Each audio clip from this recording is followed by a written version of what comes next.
Hi, this is Murat.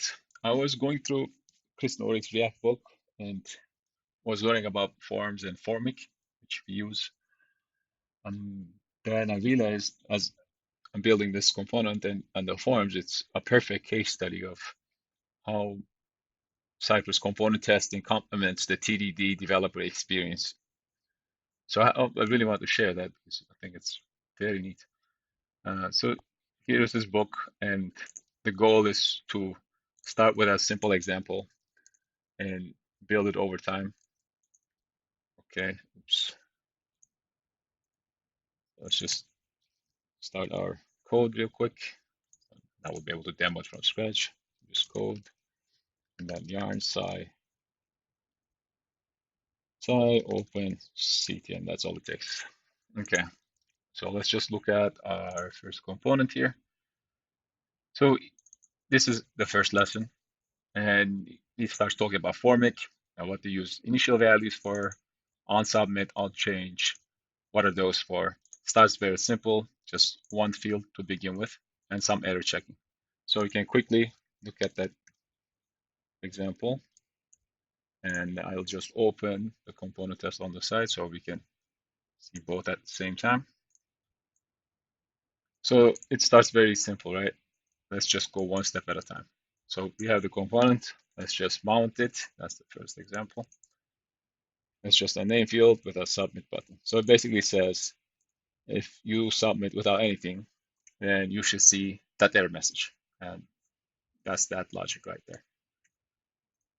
And we can basically, whatever we did just now, interpret that as a component test. So as you start, nothing should be there. You click the button, okay, then it should show that that span has name is required. Going to the second example, that's still kind of the same thing. So let's just look at that side by side. So we have added a new field and effectively replicate what we have in the first section in the second section. It does talk about handle blur too, but I realized as I was testing this component, Formic now handles that by itself. Maybe it didn't before, but the experience is that I don't think you need anything about handle blur, right? So these two work the same with handle blur or not. That's one perk of component testing. You can just trim your component as you go, get rid of the unnecessary parts, and just optimize it. So this was our test in the beginning, right? And as we added an address form, and so here is the previous version of the test. So it's doing the same thing. Let's just run it real quick. Close these guys. So at this moment, it's the same test. So we just added a second component, right?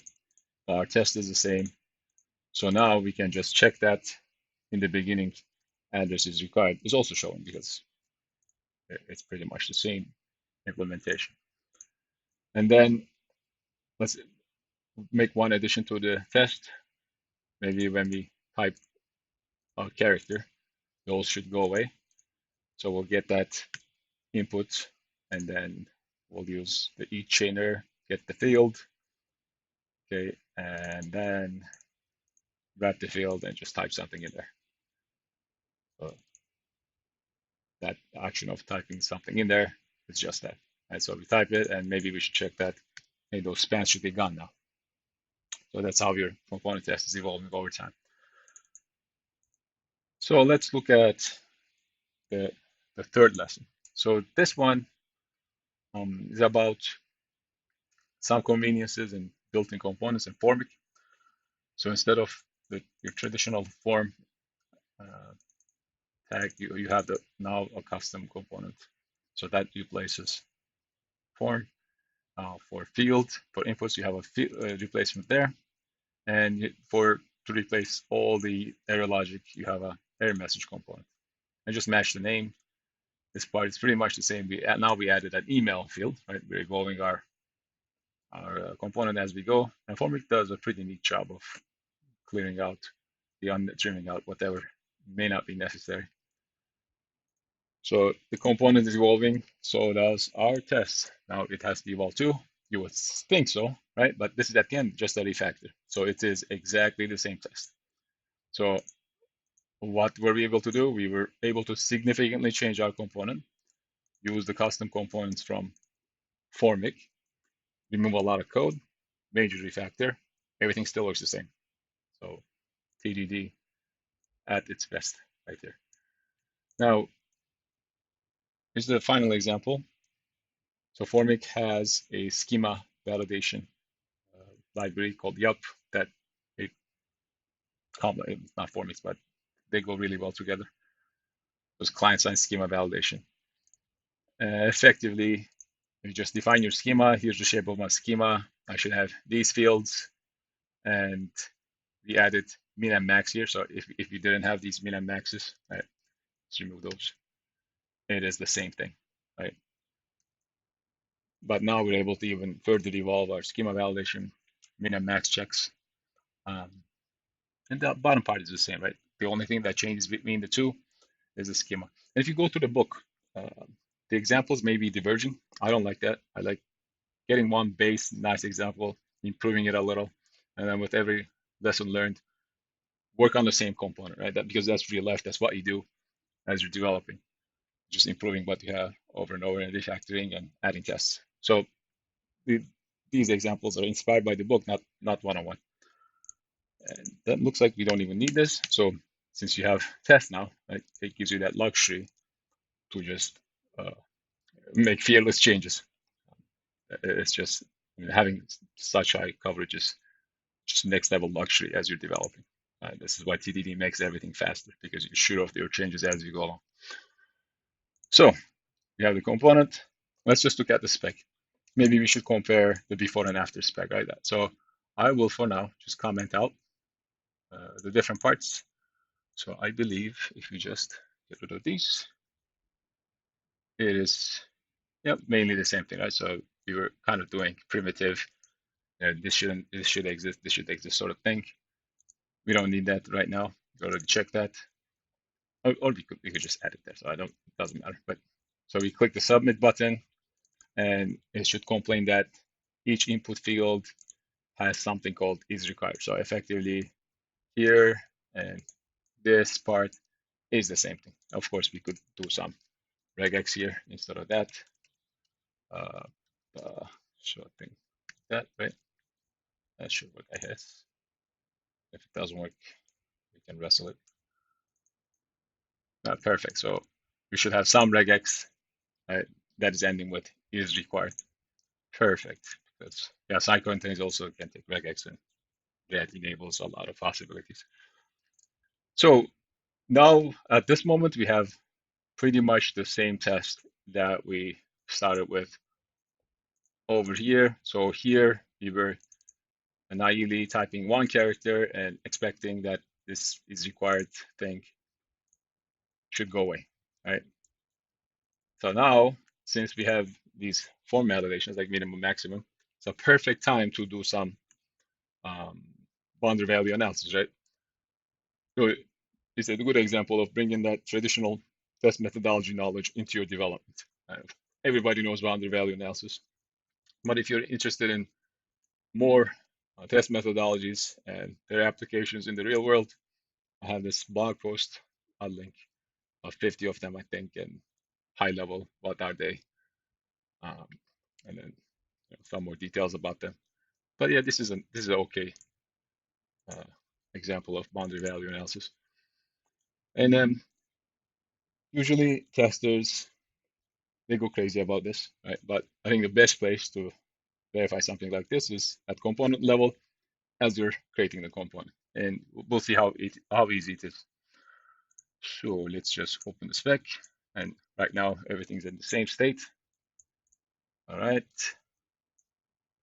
And then we'll just run. And so we are in the same state.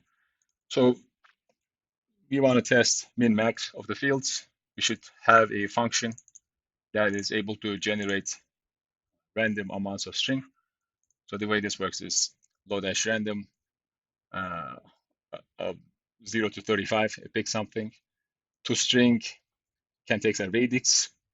When it takes a radix, this effectively makes it an alphanumeric character, so anything from 0 to 9 and then plus 27. whatever letters in the alphabet, and just generates that string. Anybody who knows me, they know I love FP and one-line pure functions, so there's that. So you can use something like that if you need it. So let's just add it one at a time. So let's just enable this. So let's say we're saying, okay, now I want to basically do the same thing that I was doing in the previous test. I want to write one character, but of course now the component has evolved. We have some schema validation. So we're going to check that each one of these input fields should have some text, too short. And then let's do some more boundary value. Let's add 51 characters. And then it should have too long. And I know you can type has an option to type faster, so I think we can do that. Like let's speed that up. Let's see, what was that? La, la, la, la, la. Animation, this and delay. Delay. So we can just add that option, I think. So let's do. So let's see if this works.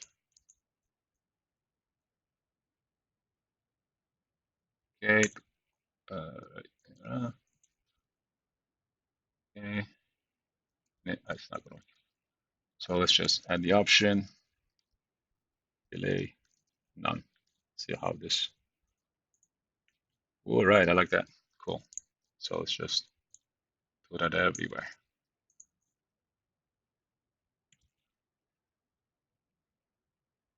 So that it's super fast. All right.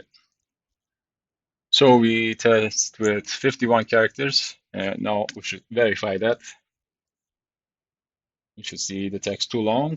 Okay. So what's left? We're doing boundary value. So we should check that when you have 2 characters, you shouldn't have any text there. So this is a nice way to check empty string using regex. Right. So perfect.